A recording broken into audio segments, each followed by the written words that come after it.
All right, so I'm here with Jesdel Kayembe. How are you doing, firstly, sir? I'm fine, and you? I'm good, thank you. Obviously, you've had a few fights last year. You got into the professional ranks. Talk to us a little bit about your early career. Well, coming up to my first fight. Firstly, turning professional, you have so much expectation in terms of fight and all that. I think I did a year or two, about 2 years, not getting fight, so you kind of lose motivation. And also no one wanting to fight because of my background, being in amateur, sparring a lot of people, just your name going out there. Then Simpiwe stepped up and then we fought. I was not really mentally ready for the ring. And then we did a fight and then, you kind of get your motivation back. And then it took me, last year I actually fought twice, July and August. And then I got my second fight, which was kind of tough for me as well mentally because I thought I won. A lot of people thought I won that fight. I remember making a post and the fight didn't go away. And then until now, to the next fight, which I posted about, everybody saw, yeah. Yeah, I was going to talk about that because I never saw that fight. I know you posted on social media that you felt aggrieved by the result. I was there for the Mbele fight, which I thought was a very good competitive fight. I think you guys can even line up in the future again one day. What do you think? Yeah, no, I've been working with him. I think we actually became good friends. We came around, I think last week, we did a few rounds, he's trying to actually come in the team because, I think where he is, there's not much of boxers. I think him coming here is going to be beneficial for him and me because I think I'm going to give him good sparring and he's going to give me good sparring as well. So, yeah. I see on your Inside shirt, you got your DRC and Fight with Inside as well, that you were part of that program. Yeah. How much has that helped you? Fight with Inside is where it all started. Coming back when I went to grade 8, which was high school, I used to play football. My life was all about football. And then I met a friend, John Masamba, which is in the team. Yeah, we used to be best friends once upon a time. So he brought me to the team. We met each other in athletics. So they changed his class and then we were in the same class. And then from there, he saw I could run and then he took me to his gym. First day, sparring. And then, Coach Luke Lampert, he's the person who runs it there with Sherry and Anton Gilmore. So I was there, I think, for about, from 7 years because I left 2022. And then go up there, did my amateur fights there, and then I also started working there and coaching there. This was one of my coaching gear. And then from there, I had to leave there because I wanted to focus more on my professional boxing. And then, that's how it all started, Fighting Inside. Right, and that led you to where you are today. Obviously, you said you went inactive for the first 2 years of your career. I've seen you trying to ramp up some hype as well. You want to get going this year and get in the ring. Talk to us about some of the call-outs that you've been making. I know that you said to Plaatjies, Plaatjies, we saw that on social media. Signed the contract. I believe he's got another fight now lined up. What's your thoughts now? No, not really. I haven't been calling anyone. It's just something that I thought of. Sometimes we're being quiet, but being quiet doesn't actually take you anywhere. It's better you just be the villain and people hate you. At the end of the day, no, I'm not benefiting from it as well, and they're not. But the thing is, they wanted the fight. They came to me. I had no expectation of the fight. Then I was like, oh, cool. We took the fight. We started training. First, he wanted the 69. And then we were like, oh, sure. And then now he said, no, 69, it might be too hard for him. He wanted it in 72. I was like, no problem, even better for the both of us. And then all of a sudden, they don't want to fight anymore. They're saying I'm too strong for them and all that. I think I sparred him a few times. And then the first post I made was just for him to sign the contract. You don't want to train without the contract being there. Course, yeah. You want the contract to be there just to confirm everything. And then the second post I made, which I kind of pissed, because now all of a sudden they don't want to fight and they're making all these excuses. Then that's when I told him. And then he texted me personally, and then I told him, it's nothing personal, man. Just sign the contract. But at the end of the day, I said what I said, and I'm standing by it. And the second call out was just, after not getting a fight, okay, let me just put it this way. We're in a country where boxing is still trying to get developed. We hardly get tournaments, but every time we get tournaments, people don't want to fight. And you only get fight if you're under a promotion. And some people, they deserve to be there because they are good. Some, they just walk their way. be better than them. There's no even like a lot of people that are good boxers, but they're not being seen because these boxers are just under promotion. They are being carried, and us who are here working our asses out, day and out, we're not getting the exposure that we need because of them. Every time there's a fight, if they know you better than him, they don't want it. They just want someone they can use as a stamping stone. So that's why I made a post, and then I posted that guy's video. I think also Coach Lucky offered him a fight when he decided to turn down. So I don't know. Most boxers just do that, and when they go overseas, they get beat up, and then their careers end. Well, there's boxers that could have helped you get to that A-level boxer that you could have wanted to be. So I just think it's unfair to everybody. I'm not just speaking for myself, especially being, first of all, I'm not South African, but I grew up here, studied here and all that. I think just that alone put me as a disadvantage, and much South African, no hate to them. I know they deserve, they shine as well, but I think it just put us in a much less disadvantage because I'm still trying to find my way. Then you get there, you have to work through your documents and all that. When you get them right, you're still not getting the fight. I think somehow, some way, it's unfair.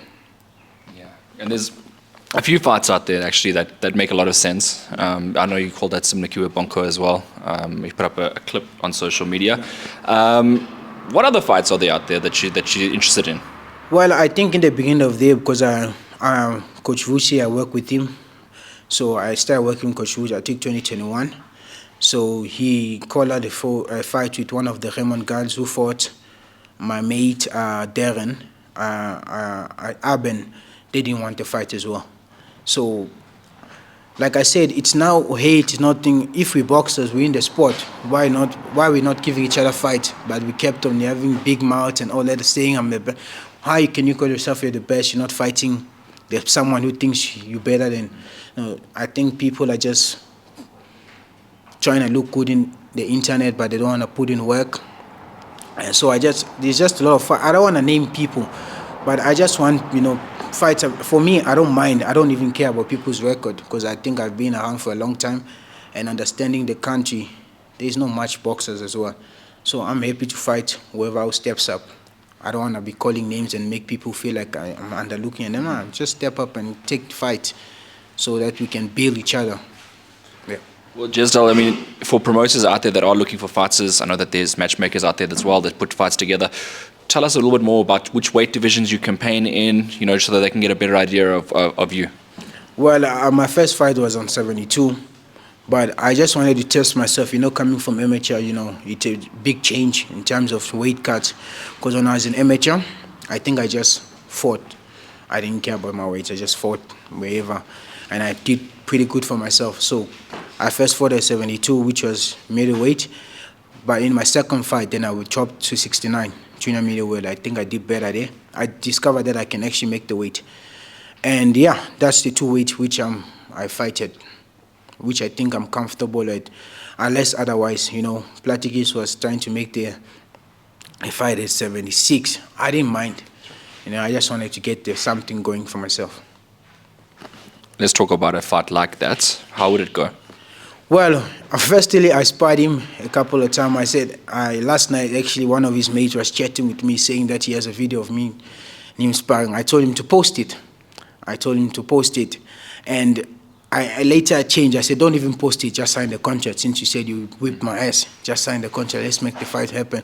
Because this is the time to make the fight happen now so that, we can start putting the work, getting the weight out. But his team not wanting to come. Lamati came into the gym, busting at my manager, making noise. Thank God I was not there. Now, most of the time when I run past their gym. It's not even safe, but if they're coming here by my gym looking for me like that, if it's nothing personal, I just make the fight happen. I don't even know what to say about it, but yeah. You can't, because I think in the beginning of the year, we're looking to go under the promotion of Boxing 5. But they have Plaatjies, so they think he's the guy there. So the only way to replace him is to get a fight with him. So that was the plan, because I think that's the best thing, best chance everyone has. Being under a promotion, then you get better fights and better chances. So that was the only way. But later on, they didn't want the fight. So Do you feel the same way about that, the way you felt about your previous fight, where you gave it to the opponents, where they can say that they were looking after, the opponents and trying to build his career? yeah, firstly, first thing I'd like to say, everybody is entitled to your opinion. A lot of people have so much to say. They were like, this and that, this and that. Yeah, you're entitled to your opinion. I respect that. But I think I won the fight. Everybody saw that. And I remember many coming in. I think it was their promotion. I think they just gave him the fight because they saw, maybe they say I have 2 fights. He had 4 fights already. That was his 4th fight. So they gave him the fight.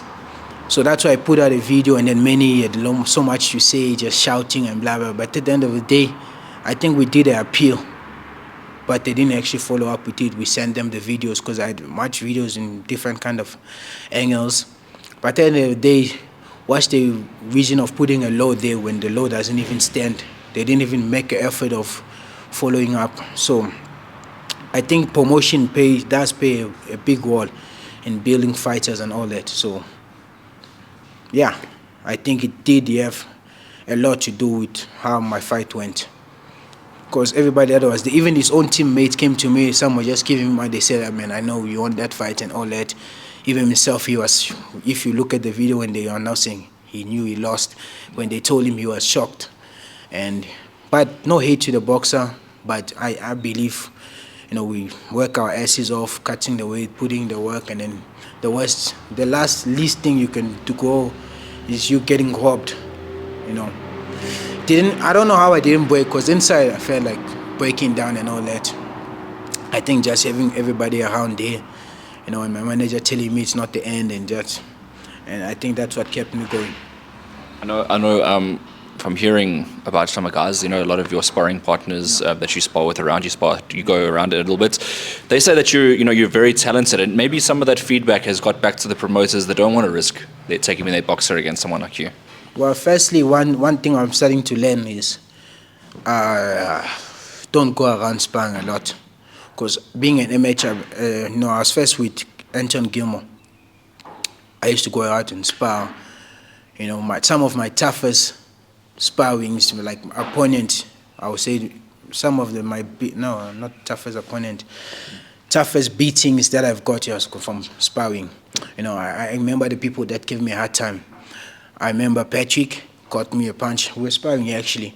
And then I also remember, I'm always sparring, what you call him, just forgot his name, Tabiso Mbenge. Love, I'm always sparring him. I think that's the first time when I sparred Plaatjies, he was still under there. So those are some of the interesting sparring, because people that are in your level, they don't want to spar, they don't want to think. I think that's the only way. But at the same time, being out there, you get exposed, people don't want to spar you and stuff. But at the same time, sparring is important in your development as a boxer. So in one way, I think in boxing here in South Africa, we're still underdeveloped, because I see overseas, a lot of people spar each other, but they still take a fight. You can see Tank Davis is sparring Frank Martin. They sparred before. I think people should just man up, and this is a hard sport. It's about hitting each other. How can you do a fighting sport and you don't want to fight? It just doesn't make sense. Yeah, the best should fight the best, I agree. Will you be at the Boxing 5 tournament to watch Plaatjies in person and maybe call him out there as well? Well, that's the best thing I can do now, is be there. Be there and just show myself and make the noise. Maybe my check. It's not even a big deal. A fight with him is not even a big deal. What made it a thing is me wanting to be under Boxing 5. They said in the weight I want to be coming in, there's already someone. So the only way to take him out is to fight him. And a tournament was coming in. So that's the thing.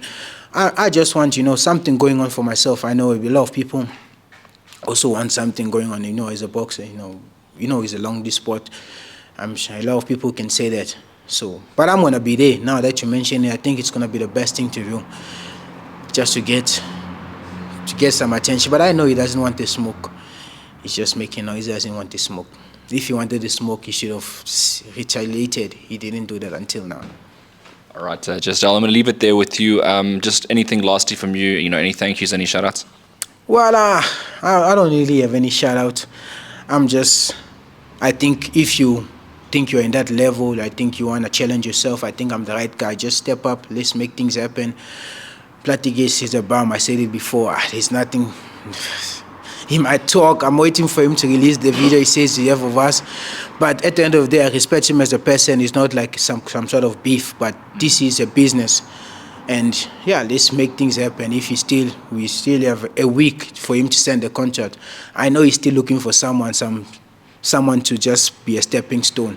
If that's 6-0, it's really 6-0. Come up, let's see, let's challenge yourself. Awesome. Thank you very much for catching up with us.